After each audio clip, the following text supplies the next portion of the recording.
예, 오늘은 우리 2부 예배 때 야외 예배 있으니까 오늘 설교하는 내용이나 초점을 약간 좀 우리가 야외 예배 교제하는데 성도들이 함께 모여서 우리가 예배를 통하여서 자연을 통해서 교제하는데 그런데 좀 초점이 있지만 꼭 야외 예배가 아니다 할지라도 오늘 설교 제목처럼 우리 성도가 교제하는 것, 이것은 우리 신앙생활의 가장 중요한 핵심입니다. 자, 먼저 오늘 바로 본문으로 한번 들어가 보겠습니다. 42절을 제가 한번 먼저 읽겠습니다. 이렇게 되어 있습니다.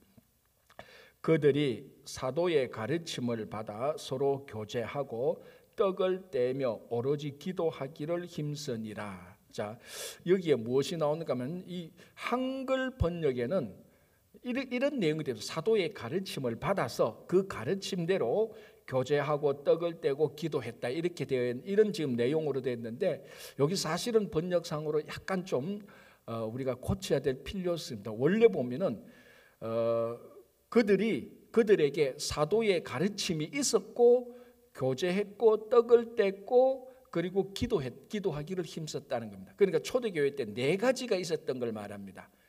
그러니까 가르침을 받아서 교제하고 떡을 떼고 기도하기를 힘썼는 요 내용보다는 사도들이 가르쳤고 떡을 떼고 교제를 했고 기도를 했다. 초대교회 때 이 4가지 사항이 있었다는 겁니다. 자, 사도의 가르침이 있었다는 것은 배움이 있었다는 겁니다. 그래서 우리 기독교는 하나님의 말씀을 가르치고 배우는 것을 굉장히 중요하게 여기는 거죠. 자, 또 하나 마지막에는 기도했다라고 말합니다. 우리 한국 성도님들 기도하는데 또 특심이 있지 않습니까? 기도했다. 자, 그런데 이제 2가지를 봐야 됩니다. 나머지 남은 것 2가지가 뭔가 하면 떡을 떼며 그리고 교제하고. 자, 떡을 뗀다는 것은 실제로 우리가 오늘은 일부 예배 마치고 떡이 없습니다만 매주 우리들의 떡을 나눠서 함께 우리가 식탁에 앉아서 떡을 이렇게 주고 먹고 하는 그런 떡을 나누어 주는 그런 게 아니고, 여기서 떡을 떼며라는 것은 성찬식을 말합니다. 초대교회 때 예수님께서 제자들에게 떡과 잔을 나누어 주신 것처럼 이를 기념하라 하셨으니 그 초대교회 때는 모였을 때마다 떡을 떼는 성찬식을 했습니다. 지금 그 내용을 말합니다. 자, 그래서 떡을 뗐다, 성찬을 했다, 그리고 교제했다, 성도 간의 교제를 했다는 겁니다. 자, 그러면 가르침과 떡을 떼, 성찬과 교제와 기도가 있었다라는데 4가지가 있었는 것 같은데, 가만히 보면은 떡을 떼는 것은 주님과 교제하는 겁니다. 주님의 살에 동참하는 거니까. 그렇다면은 떡을 떼는 것은 주님과 교제하고, 여기서 나오는 교제는 성도 간의 교제입니다. 그렇다면은 이 떡을 떼는 거하고 교제는 크게 카테고리를 잡으면 떡을 뗐다라는, 즉 교제했다는 거하고 똑같습니다. 하나는 주님과 교제하고 수직적으로 주님과 교제하고, 하나는 수평적으로 성도와 교제한 것입니다. 다시 정리하면 초대교회 때는 가르침과 배움이 있었고 그리고 교제가 있었고 그리고 기도가 있었다라고 말을 합니다. 자, 그러면 다시 또 우리 보겠습니다. 다른 종교들하고 한번 보면, 다른 종교들 이렇게 보면 4대 종교도 있고 다른 소수 종교도 있지만은 대부분의 종교에서 항상 있는 것이 기도는 다 있습니다. 기도 없는 종교는 없습니다. 기도의 양식은 다르겠지만, 폼은 다르겠지만 다 기도가 있습니다. 그리고 가르침과 배움도 있습니다. 이것도 정도의 차이는 있지만, 불교도 불경을 가르치고 배우고 힌두교도 다 경전을 가르칩니다. 물론 다른 종교에도 교제는 있습니다만, 특별히 우리 성경이 기독교가 말하는 이 교제의 중요성과 다른 종교의 교제의 중요성은 비교할 수 없습니다. 자, 불교는 근본적으로 성도들이 모여서 교제하는 종교가 아니에요. 불교는 나 스스로가 나 자신에게 초점을 맞춰서 참선하고 경전을 통해서 내가 해탈하는 게 불교입니다. 그리고 불교는 교제 이런 데 대해서 특별히 관심이 없습니다. 그리고 초대교회 이 삶의 모습을 보면은 다른 세상 사람들 또는 다른 종교에 속한 사람들하고 특징을 조사해 보면 특징이 어디에 있는가 하면 교제에 있는 겁니다. 주님과 교제하고 성도 간의 교제. 그래서 우리 기독교는 매주 모여서 예배드리고 하는, 이 예배도 하나님과 교제, 성도 간의 교제가 같이 일어나는 것 아닙니까? 이것을 굉장히 중요하게 여겼다는 것입니다. 그래서 가끔 이제 어떤 분들은 교회가 해야 되는 중요한 일이 무엇인가, 예배드리고 전도하고 구제하고 기도하고 말씀을 배우고, 이거 다 맞습니다. 의외로 교제하는 것을 순서로 따지면은 중간이나 뒤쪽에 두는 분들이 굉장히 많습니다. 그런데 우리가 사도행전에 일어났던 초대교회의 모습들을 보면은 이 교제라는 이것은 중간에 두거나 뒤에 두는 것이 아니고 사실은 제일 앞에 두어야 되는 겁니다. 자, 목회를 하면서 느끼는 게, 목사님 교회에서 해야 되는 제일 중요한 것이 무엇입니까? 라고 생각하면 요즘 드는 생각이, 저는 조심스럽게 이렇게 말합니다. 교제다라고 말하고 싶습니다. 아니, 예배보다 교제가 더 중요해요? 고개를 끄덕끄덕 그릴 수 있을 겁니다. 왜? 예배도 교제가 안 되면 예배가 안 되는 겁니다. 자, 예배가 뭡니까? 하나님과 교제하는 것이고 사람과 교제하는 것이 모인 그 형태가 예배입니다. 근데 교제가 안 되는데 예배가 안 되는 거죠. 그래서 이 교제라는 것이 우리 기독교 신앙생활에 가장 중요한 것이 되는 겁니다. 자, 그러면 이 말을 한번 보겠습니다. 자, 오늘 또 42절에 서로 교제하고라고 되어 있습니다. 이 교제라는 말인 헬라어로 코이노니아입니다. 여러분 많이 들어봤지 않습니까? 그죠? 코이노니아, 이게 교제라는 건데, 원래 코이노니아는 헬라어의 제일 가장 원말은 어디에서 나오는가 하면은, 이건 당연히 코이노니아가 헬라 그리스니까 그리스에 나오겠죠. 어디에서 사용되는가 하면 그리스 무역이나 상업에서 나온 단어가 코이노니아입니다. 그러면 그리스 헬라 사람들이 비즈니스 할 때, 무역할 때 어디에서 나오느냐? 이 사람들이 사람들과 같이 사업할 때, 우리말로 하면 동업할 때 말입니다. 같이 동업하는 행위, 그리고 같이 동업하는 파트너, 상대자, 이 사람들, 이걸 통틀어서 코이노니아라고 말을 합니다. 같이 동업한다는 건 뭡니까? 나하고 이 사람이 같은 비즈니스에 참여한다는 겁니다. 그래서 이 코이노니아의 원뜻은 같은 비즈니스에 참여하는 것, 요게 코이노니아입니다. 그 핵심은 그걸 이제 이 사도행전을 기록했던 누가가 성도들이 하나님의 나라에 같이 참여하는 그런 의미로 코이노니아를 쓴 것입니다. 그래서 코이노니아의 원뜻은 참여입니다. 동참하는 것. 그래서 제가 목회에서, 교회에서 제일 중요한 게 뭐냐? 아까 제가 말씀드렸지만 저는 교제라고 말을 할 수 있는 거예요. 왜? 여러분, 우리 교회 생활에서 참여가 없으면, 그게 뭐 동영상이든 인터넷 참여든 실제 참여든 우리 그런 것 가리지 않고, 우리가 신앙생활하는데 참여가 없다는 것은 공동체 생활이 되지 않는다는 겁니다. 공동체 생활이 되지 않는다면 공동체 생활이 되지 않는다면은 예배나 전도나 기도나 뭐 말씀이나 다 의미가 없습니다. 일단은 참여하고 난 다음에 전도도 되는 거죠. 사람들이 뭐 참여해야 전도가 되죠.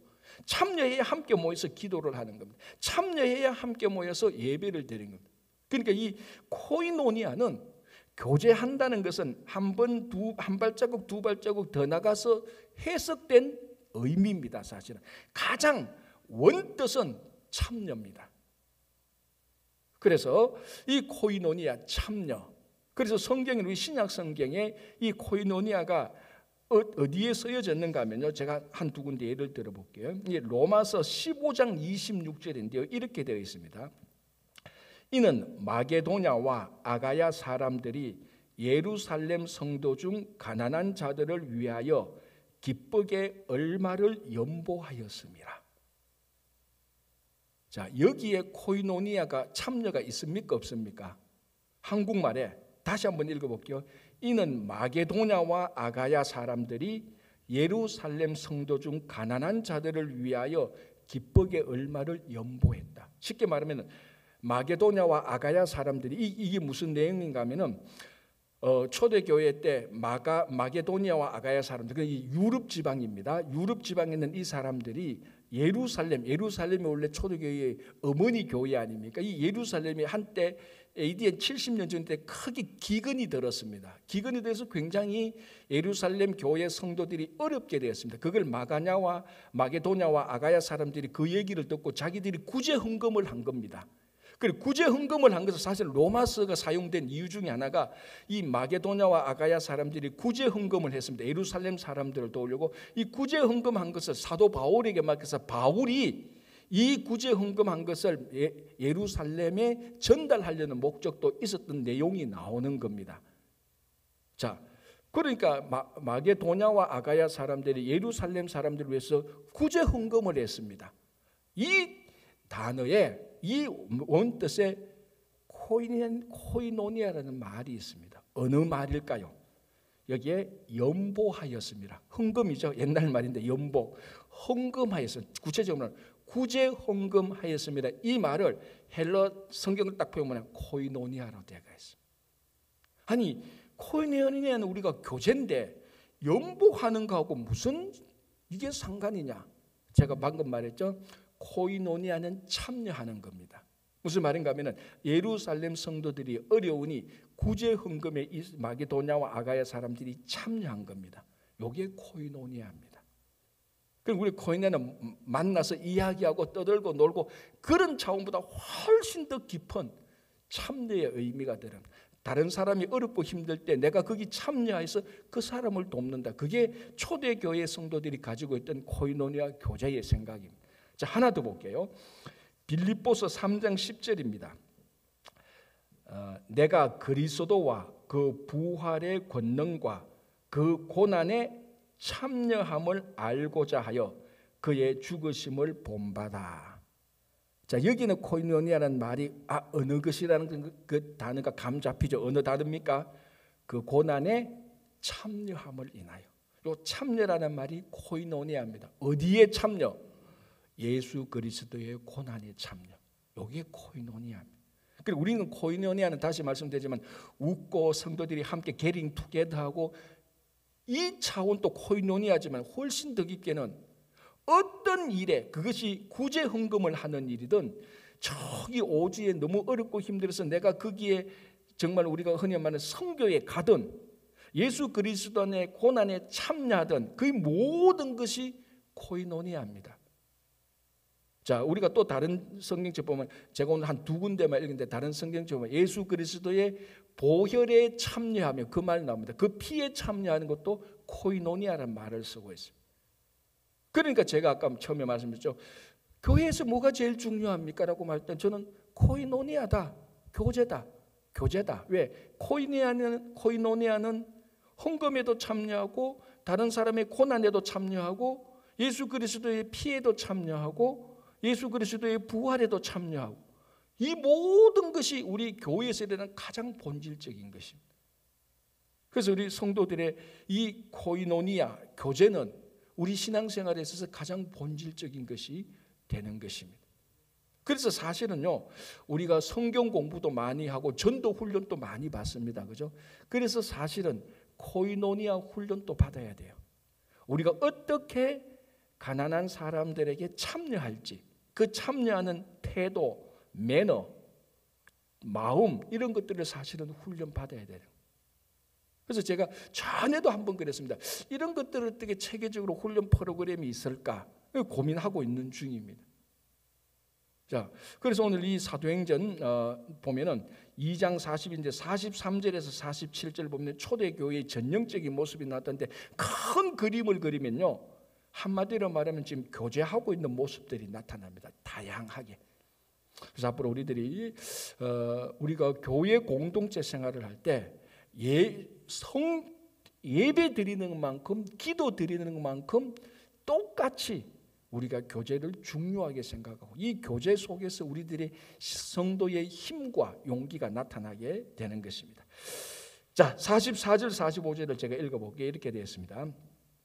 믿는 사람이 다 함께 있어 모든 물건을 서로 통용하고 또 재산과 소유를 팔아 각 사람의 필요를 따라 나눠주며. 자, 이게 이제 교제하는 콘텐츠, 교제의 코이노니아의 내용물을 보여주고 있습니다. 자, 교제 코이노니아는 참여하는 것이라고 했습니다. 그러면은 이런 질문이 생기죠. 거기에 참여해서 뭘 합니까? 참여해서 가만히 팔짱 끼고 이래 앉아 있으면 됩니까? 참여해서 계속 뭐 말을 해야 됩니까? 참여해서 무슨 일을 해야 됩니까? 그 코이노니아 교제의 콘텐츠 내용이 무엇입니까? 라고 물으면은 바로 44절 45절이 나옵니다. 뭡니까? 한마디로 말하면은 나눔, 쉐어링. 나의 재산을 팔아서 다른 사람의 필요에 따라서 나누어 주는 것. 교제의 콘텐츠는 나눔에 있는 것입니다. 오늘 이 사도행전 2장을 볼 때 이름은 없지만은 초대교회 때 실제로 몇몇 사람들, 모든 사람은 그랬을 것은 아닙니다. 몇몇 사람들은 자발적으로 자기의 모든 재산과 소유를 오늘 본문에 다 팔아서 이것이 필요한 사람들에게 다 나누어 주었다라고 말합니다. 이것이 일어난 바탕이 교제 코이노니아고, 이 코이노니아의 콘텐츠를 이루고 있는 것이 나눔입니다. 그래서 나눔이 없는 교제는, 나눔이 없는 교회는, 나눔이 없는 신앙은 빈 깡통하고 똑같습니다. 빈 박스하고 똑같죠. 박스는 있는데, 깡통은 있는데 뚜껑을 열어보면 아무것도 없어요. 나눔이 없기 때문에. 그래서 성도의 삶, 교회의 사역, 그 안에는 반드시 나눔이 있어야 되는 겁니다. 물론 이 나눔은 이제 여러 가지 형태로 나타나는 거죠. 우리 천국에는 이 나누기 위해서 우리가 다 구제 헌금을 보내기도 하고 성교 헌금을 보내기도 하고 어렵고 힘든 사람들을 가서 도와주기도 하고 각종 다양한 모습의 나눔이 있습니다. 그래서 이 교제의 콘텐츠는 나눔입니다. 나눔이 없다.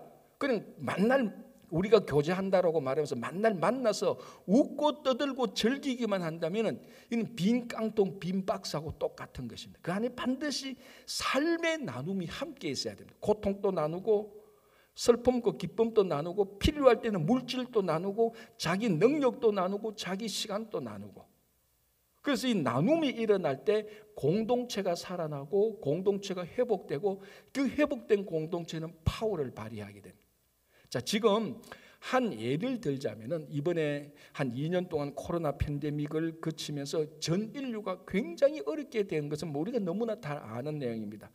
또 이게 경제적으로 인플레이션이 올라가서도 어렵고 2년 동안 코로나 팬데믹에서 각종 다양하게 어려워지면서 가난한 자들은 더 가난하게, 더 어려운 자들은 더 어렵게 되었습니다. 지금 아프리카의 수단이란 나라, 우리가 가끔 듣는 나라인데 그 수단이란 나라에 1,800만 명이 1,800명이 아니고 1,800만 명이 극심한 굶주림에 처해 있다는 겁니다. 자, 여기서 말하는 극심한 굶주림은 진짜 굶어서 죽을 수 있는, 죽는 사람이 일어나는 상태를 말하는 겁니다. 그래서 최근에 실제로 어린아이 시신 2구가 발견됐는데 죽은 이유를 찾아보니까 굶주려서 죽었습니다. 자, 우리가 역사책이나 소설이나 드라마 보면은 굶어서 죽었다라는 말을 많이 듣습니다. 그러나 실제로 한 공동체가, 한 사회가, 산 사람이, 어떤 사람들이 굶어서 죽는다는 것은 그 인간이 살아가는 삶에 있어서 상상할 수 없는 최하 밑바닥, 그게 바로 지옥과 같은 삶입니다. 그런데 수단이라는 나라에 1,800만 명이 그런 극심한 굶주림의 위기에 처해 있다는 겁니다. 더 놀라운 것은 전 지구상으로 볼 때 이런 곧 내가 오늘 지금 영양이 당장 공급 안 되면은 굶어서 죽을 수 있는 사람의 숫자가 1억 8천만 명이 있대요. 이거는 그냥 내가 좀 배가 고파, 며칠 좀 이 정도가 아니고 굶어서 지금도 죽어가고 있는 사람 1억 8천 명이 있고, 좀 굶주린 사람 따지면 몇억 명이 굶주림에 처해 있습니다. 1억 8천 명은 극심한 굶주림에 있고, 그냥 일반적인 굶주림은 몇 억이 됩니다.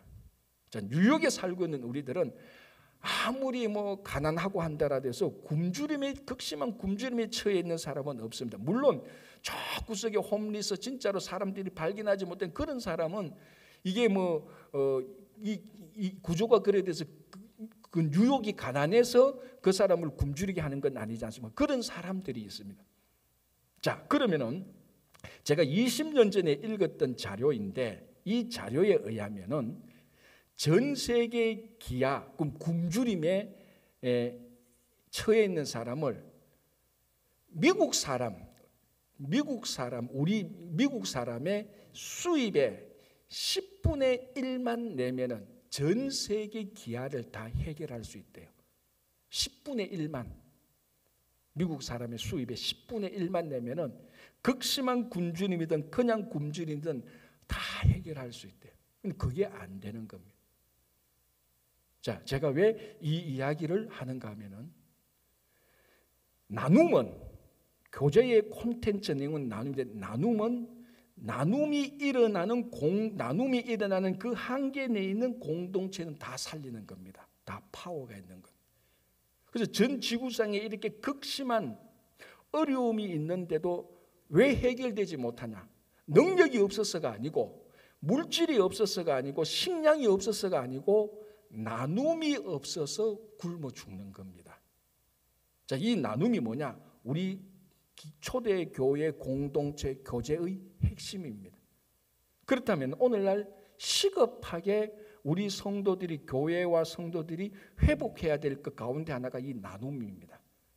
이 나눔은 파워고 이 나눔은 공동체를 살리는 것. 이 나눔은 사람의 심령도 다시 회복시키는 그런 일을 하는 것입니다. 그 중국 역사를 읽어보면 아주 재밌는 일이 하나 있는데 원래 중국 역사를 보면 중국 역사의 큰 숙제 하나가 서역을 정벌하는 겁니다. 실크로드를 따라서 서쪽에 있는 그 길, 거기에 뭐 여러 종류의 소수민족이 많지 않습니까? 그 소수민족을 다 정복하는 것이 중국의 큰 과제였습니다. 지금도 그 중국 서쪽의 소수민족들 때문에 중국이 그 골칫머리를 앓고 있지 않습니까? 그 한나라 때에 이 곽거병이라는 장군이 3만 명을 데리고 서역을 정벌하러 갑니다. 그런데 그쪽에 가다 보면은 사막이 있고 기후도 안 좋고 땅도 안 좋고 굉장히 힘든 일을 갑니다. 황제의 명령을 받아서 3만 명을 데리고 서역 정벌을 하러 가는데 이 사막에 도착해서 너무 힘이 들고 어려우니까 이 3만 명의 군사들의 사기가 다 떨어졌어요. 우리 못해 고향 생각도 나고 몸도 힘들고 물도 없고 먹을 양식도 없고 그리고 앞으로 또 더 가서 서역 사람들하고 또 전쟁을 해야 되니까 사기가 다 떨어졌어요. 이 리더 가운데 곽거병이라는 장군이 큰일 났습니다. 이런 사기가 떨어진 군사들 데리고 전쟁을 하러 못 간다. 다시 돌아가 이런 고민을 하는데 중국 황제가 친히 이 장군에게 힘을 내라고 하사한 술이 한 병 있습니다. 뭐 특별한 술 아닙니까? 이 곽 장군이 아이디어가 딱 떠올랐습니다. 3만 명을 다 모아라. 사막에 오아시스를 찾아가지고 오아시스가 있는 그 사막에 3만 명을 다 모았습니다. 그래서 뭐 고함을 지르는 거죠. 여러분 힘을 내라. 우리 이제 서역 정벌이 곧 다가왔다 하니까 뭐 전부 다 그래도 군사들은 뭐 눈동자가 왔다 갔다 하고 힘이 안 납니다. 그때 이제 이 곽거병 장군이 품에서 술을 한 병을 쫙 꺼냅니다. 이 술이 무엇인지 아느냐고 하니까 그 군사들이 볼 때 이 술은 방금 황제께서 우리에게 힘을 내라고 준 술이다. 사실은 이 장군에게 준 술인데 그래서 오늘 우리가 이 술을 함께 나누어 먹고 힘을 내자. 3만 명이 그 술을 어떻게 나누어 먹습니까? 한 모금씩 마셔도 안 되는데. 그래서 이 술을 가지고 오아시스에 그냥 뚜껑을 따서 다 붓습니다. 그래서 첫째 줄부터 이 오아시스 물을 마셔라. 그러니까 그 물 마신다고 그게 술이 됩니까? 아니죠. 그럼에도 불구하고 이 군사들이 황제가 나누어 준 술이라고 해서 우리 뭐 옛날 말로 하면은 뭐라고 말합니까? 뭐 성은이 망극합니다. 그러면서 그 오아시스에 물 한 방울씩 먹고 3만 명이 전부 다 사기고 회복됩니다. 황제가 나눠준 술을 우리가 먹었다. 황제가 우리를 기억한다. 그래서 서역 정벌을 성공했다는 얘기가 있는데 여기에 중요한 아이디어가 뭔가 하면은 이 장군이 자기에게 준 술 한 병을 3만 명과 나누어 먹을 때 이 사람들의 사기가 일어나는 거예요. 지금 무슨 말을 하고 싶은가 하면은 이게 군대든 학생이든 직장에서 일하는 동료든 교회 공동체는 두말할 것 없이 이 공동체를 살리는 가장 큰 힘과 에너지가 어디에서 나오느냐? 함께 나누는 것에서 나옵니다. 초대교회가 보시면 43절에서 47절 자기의 소유와 재산물을 팔아서 필요한 사람들에게 나누어 주었습니다.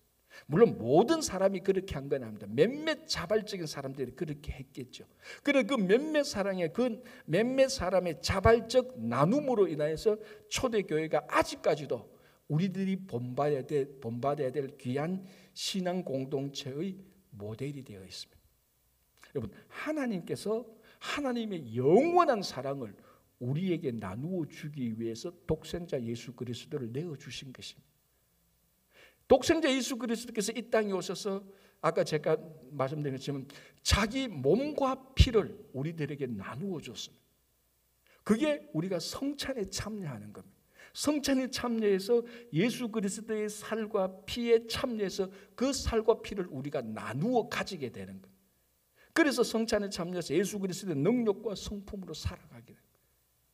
그래서 우리 성도의 삶의 본질은 어디에 있느냐? 나눔에 있는 것입니다.